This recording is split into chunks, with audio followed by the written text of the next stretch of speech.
What's up everybody, Matt Moran here for another weekly update. So there's lots of news to go over here this week, and the first story here is a very relatable one. Honda has revealed the 2022 Honda Civic Hatchback this week. So following up here with the sedan reveal that was just, honestly a few weeks ago. Now they're already hitting dealer lots. Sounds like the hatchback's going to be a little bit more delayed. But anyway, so here it is. The good news here is that it's going to be available with a manual for both the base engine and the turbo engine. There's going to be two engines here for the hatch this time. But the bad news here is that according to Honda Canada, the hatch won't be getting an SI version. There was talks that, and I was even speculating about that recently as well, that now that the hatchback's going to be built in the States, that opens up the door to a possible SI version logistically. But it sounds like that's not the case, at least for Canada. Honda Canada just said it's only going to be sedan for the SI. We already know the coupe is gone. That's not coming back.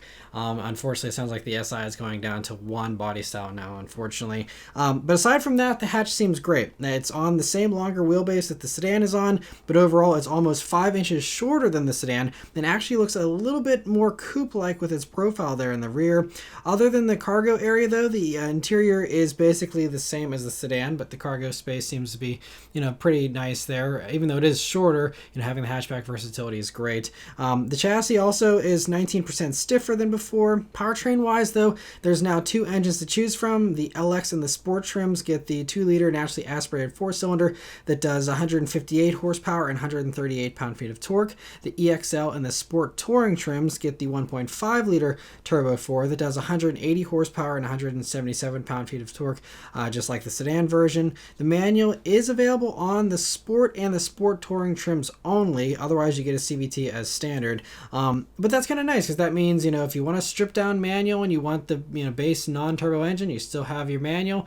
But then if you want a fully loaded, Sport Touring and have a bunch of features and have the manual, kind of competing with the Mazda 3 hatch with its manual, then you can have that as well. So nice to give you at least, a couple more choices than Mazda, which forces you into only that top trim. And so, yeah, otherwise, though, you get a CVT as standard in all versions of the Civic. If you get one of those Sport trims with the CVT, then you do get paddle shifters, and there's some drive modes and things like that. But they also say for the hatchback here, the steering feel has been improved on all models, and they also say the manual shifter has better feeling shifts, which is impressive because it already had really good shifts before. I had no complaints with the shifter. My only complaint was the rev hang. Hopefully they fix the rev hang here for these. We'll keep our fingers crossed and hope that the rev hang is gone. But they did say the turbo engine also uses VTEC on the exhaust cam now. So now both, even that base engine and the turbo motor have VTEC. Honda hasn't said exactly when this is going to arrive. All they're saying right now is it's coming later this year. So at least it'll be here before, December 31st, I guess. We'll have to wait and see. But there's no pricing yet for those either. Ferrari this week it's been a pretty monumental week for Ferrari here. They revealed the 296 GTB, which is their new entry-level mid-engine car that will be replacing the F8 Tributo next year. So they're going to, once they're done building all the F8 Tributo orders they have, then they'll start on these, and this will replace that. So this is, I think, finally the replacement for the 458, because the 458 kind of evolved, and even the F8 Tributo shares a lot with the 458 and was kind of the same basic car, just heavily updated. I think this is finally an entirely new platform and stuff, and really signifies a true next generation of that entry-level mid-engine Ferrari. So I think it looks really nice too, especially that rear three-quarter shot is almost retro with those classic Ferrari hips and the cutout beneath the taillights there and the slightly smaller dimensions. Really recalls a lot of 70s and 80s Ferraris in my mind, and I love it. Honestly, I'm kind of shocked at just how retro that three-quarter angle looks, but it's awesome. I actually really love it. The front end doesn't excite me a ton. Let me know what you think of the design in the comments below. I think the back end looks great. But yeah, it's interesting. I think in a sportier, like the Speciale version or whatever, it's going to probably look really, really sweet. As of right now, it's going to look good. And like I said, I still think it looks pretty sweet. It's also kind of interesting because it's slightly smaller dimensions. They actually say the wheelbase is 2 inches shorter than the F8, so a little bit more compact, which also goes into that whole retro thing of, the smaller, older Ferraris. But there's lots of big news about this new car. So So the big news, in addition to everything being all new on the car, is that it runs a twin-turbo V6 for the first time in Ferrari history, if you don't count the Dinos. As far as actual Ferrari badge vehicles go, this is the first to use a V6. And it is a heck of a V6, it sounds like. It's completely unique to Ferrari. They didn't just recycle the Giulia Quadrifoglio motor like some people were speculating. It sounds like it's totally unique. So it's a 3-liter twin-turbo V6 with a wide 120-degree V with the turbos in the middle of it, and on its own, a 3-liter twin-turbo V6, it makes 654 horsepower, which is actually, they say, the new record for a 3-liter V6 engine.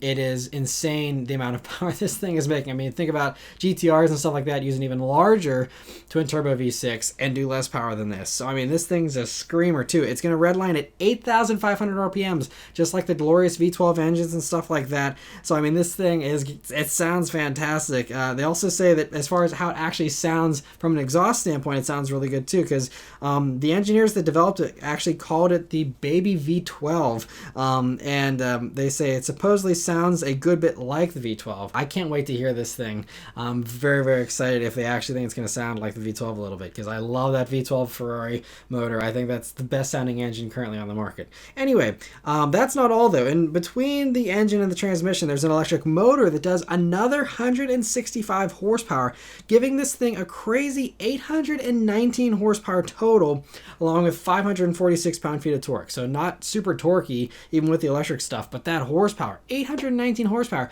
out of these starting base model mid-engine Ferrari. Nothing special, nothing, hypercar. 800 horsepower in a normal sports car Ferrari.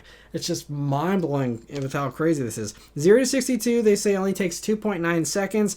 124 miles per hour only takes 7.3 seconds. And top speed is 205, which is, again, really impressive for just the standard starting model.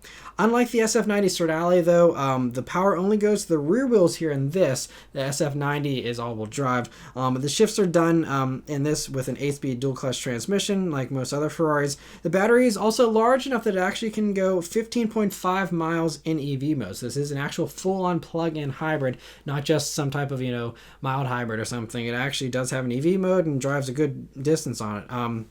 And then also the one with the more extreme paint scheme you're seeing there is the Assetto Fiorano version, which has a more aggressive front lip for more downforce.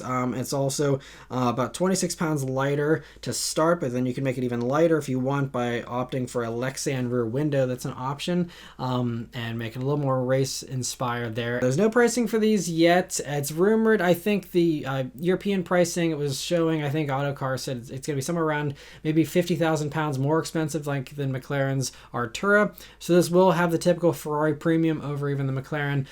But, I mean, this thing is going to have way more power than that McLaren, and sounds like it's going to be a riot. Also, the fact that you have way more power than, like, the F8 Tributo, and yet you have it in a wheelbase that's 2 inches shorter, means this thing is going to probably be very happy to slide and be very oversteery. And, oh, man. I am a Ferrari fan, I will admit, but, I mean, I don't know how you can read these specs and not get excited. This thing sounds really sweet, and I'm very much looking forward to seeing how this 296 develops over time. Moving on though, someone this past week leaked out a few images of the 2022 Toyota Tundra that was shown at a dealer conference, and Toyota actually took it in stride and was like, well, since some people can't keep a secret, here it is, and then just revealed an actual picture of it, a very nice high-resolution picture instead of the blurry, crappy one that some, dumb dealer person posted. And so, anyway, I think, it looks really sharp. And actually, I'm now able to say this. I was able to see the new Tundra whenever I was at Toyota's headquarters just a few weeks ago, and was able to see it. Now, we didn't get to see anything else other than just the outside. We didn't see an interior or anything, but it's very imposing and intimidating in person. It looks really, really mean and really massive, and it's going to be really sweet. I think it looks fantastic too. I don't think it looks like a lot of other trucks out there. I think it is nicely different and has the Toyota theme and kind of what they've been doing recently with those TRD Pro versions especially, and I think it's going to be really great. And also along with that outside picture, they also did a tiny little teaser of an interior shot, so all we can tell from that is that it's going to have obviously a very large touchscreen there, and that's about all we can kind of glean from that so far. But if it's going to have the newest Toyota tech, have an awesome look on the outside. It could be a very strong contender. I know some people might be leery about the new engine if it ends up using, a twin turbo V6. But, I don't think Toyota would put an unreliable engine in the car. They're very much, concerned about their reliability. And so I'm sure whatever they end up using to power this thing, it will be reliable and will be a very strong competitor for all the other trucks out there. But anyway, hopefully we get the full reveal of everything soon, but who knows when that's actually coming.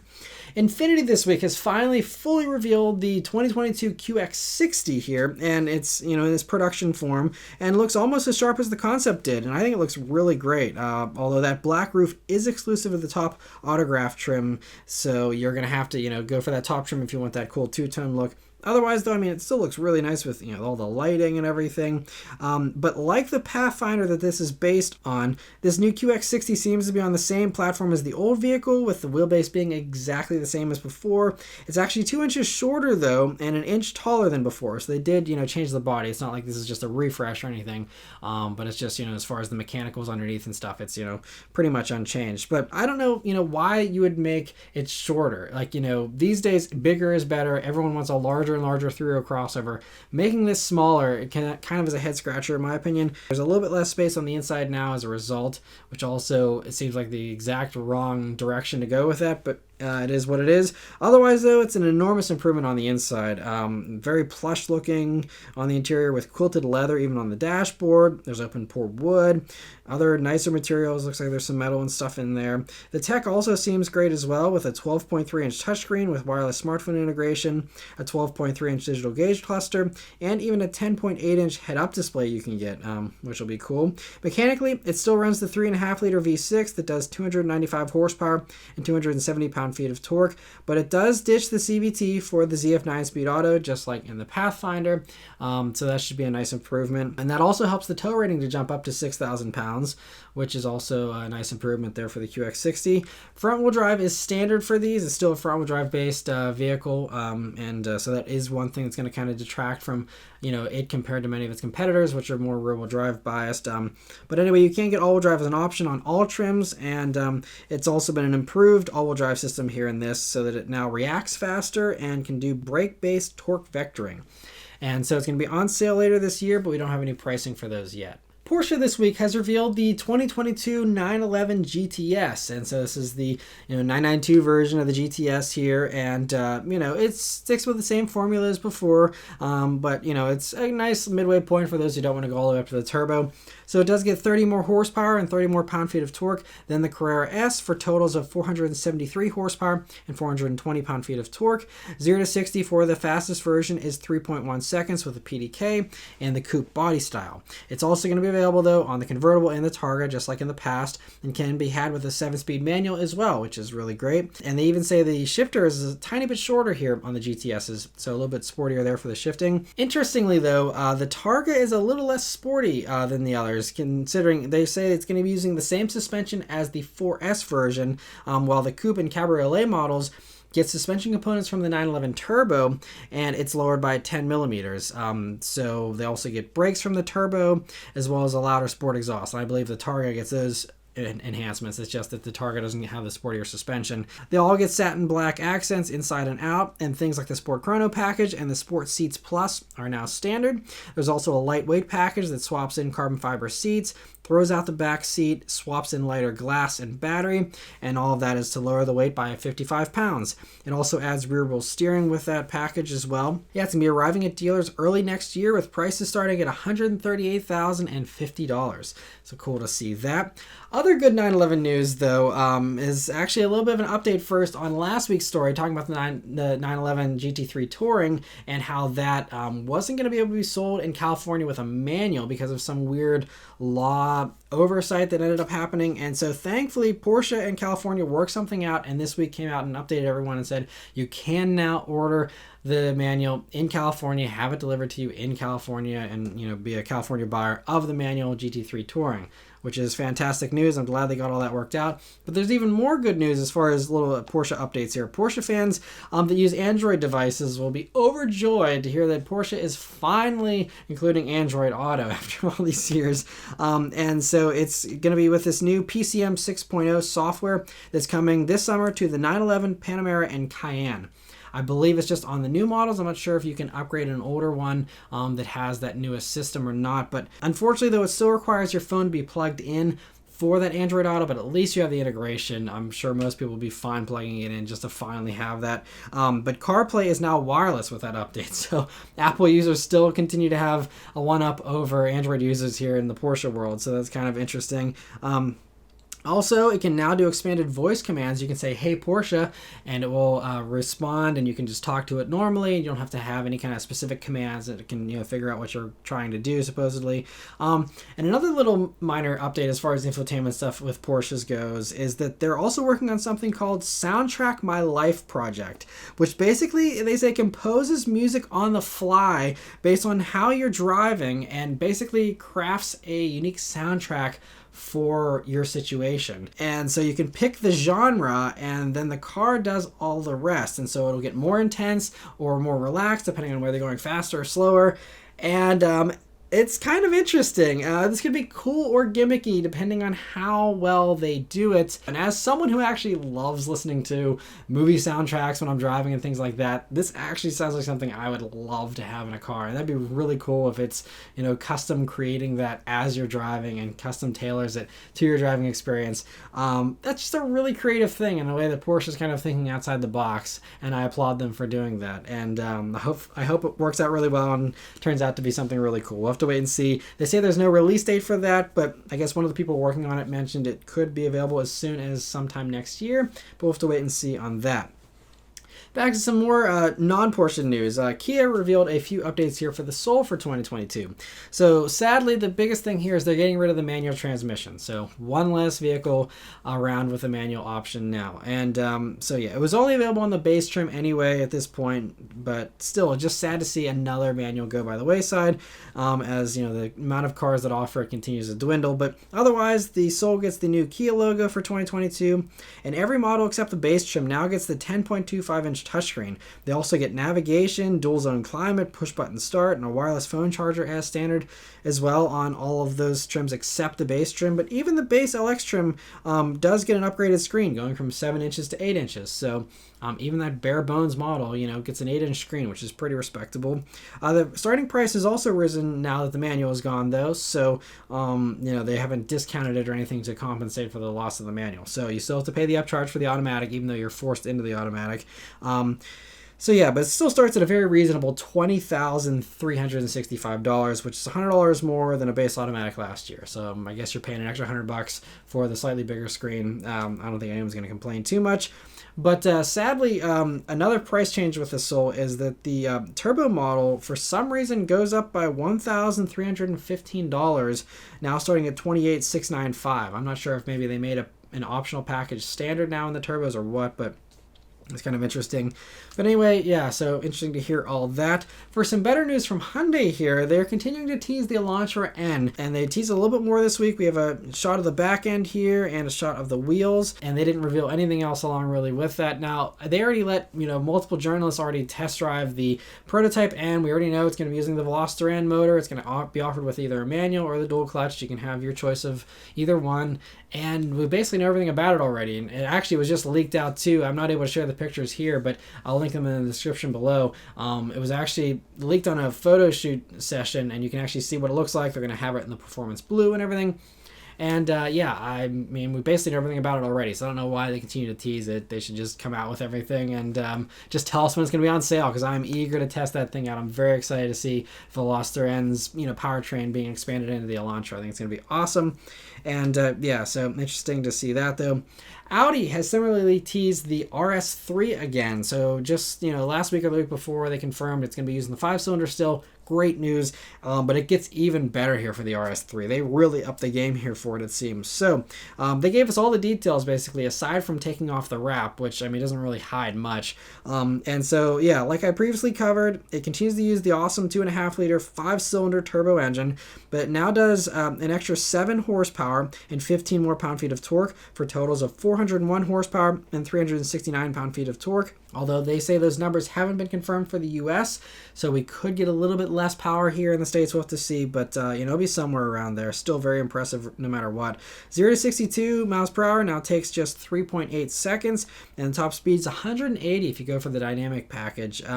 It still runs a 7-speed dual clutch and all-wheel drive, but the all-wheel drive's rear differential is now more advanced, and it's an upgraded unit that can now do torque vectoring and can send more power to the rear.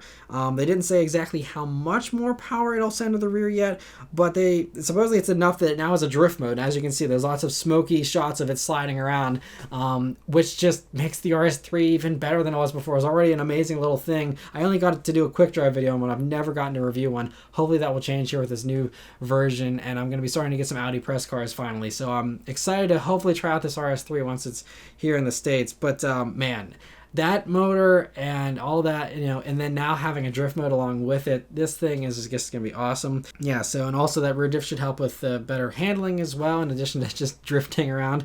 So that all sounds very promising. It also comes standard with a fixed suspension, and that whole suspension sits 0.4 inches lower than an S3, but you can option in an adaptive damper setup, of course, like you could in the past as well, and that should give you more adjustability. Another option will be you can get carbon ceramic brakes on the RS3, and yeah, it all sounds like a fantastic package, and hopefully they don't make it too much more expensive than the old RS3. Obviously that rear diff's going to be pricey, so that'll drive the price up a little bit, but hopefully it's not insane, and it still is something of a bargain, just because of how special of an experience it is. So we'll have to wait and see, but anyway, interesting to see that. And Japanese website Creative Trends claims to have some details here about the powertrains for the next generation Lexus LX that's coming soon, and most likely will be coming to the States as well, because I don't think there's any reason why they'd pull the LX from the States. And so, yeah, it's worth noting that this website from Japan is pretty accurate. In the past with the Land Cruiser, they were pretty spot on with all the specs and all that for that. So I'm more inclined to believe their report over some other, rumor sites. But anyway, also thanks to Lexus enthusiasts for translating this report. But they're reporting that there will be an LX 600 and an LX 750H. And so the 600 will use the same 3.5-liter twin-turbo V6 that the new Land Cruiser uses, and will most likely do the same power as it does in the Land Cruiser. The Middle East is also going to be getting a diesel LX 500D model, but that's just for them, and the rest of the world won't get that. But then that top 750H model, as you may have guessed, is a hybrid, but it bumps the power up nicely, way more than a standard Lexus hybrid usually does. So supposedly it's going to be using the same twin-turbo V6 as that 600, but they're adding an electric motor in for an extra 65 horsepower and 162 more pound-feet of torque.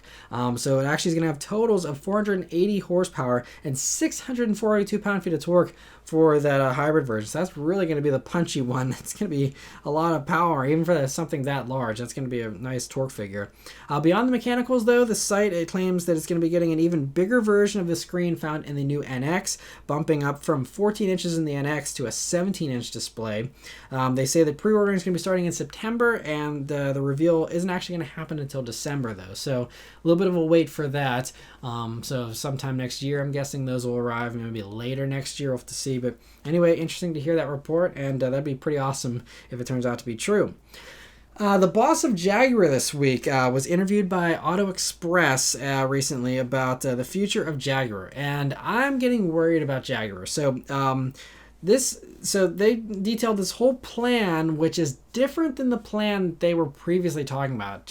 I think it was a couple months ago, tops, there was this whole plan laid out about how Jaguar is going to be EV only, and they're going to have, basically what they were saying was they're going to do only sedans and sports cars, and then they're going to leave the SUVs to Land Rover, which actually kind of made sense in my mind, even though, obviously the SUVs are the best-selling models in Jaguar. It kind of made sense from a philosophical standpoint. And so now in this new interview, the only part of the plan that seems to be the same is that the whole lineup is still going electric, and that's it. But aside from that, they say this new brand approach is called Modern Luxury and is a blank slate approach with a whole new design language. But that's not the crazy part. The crazy part is the designs have been finalized.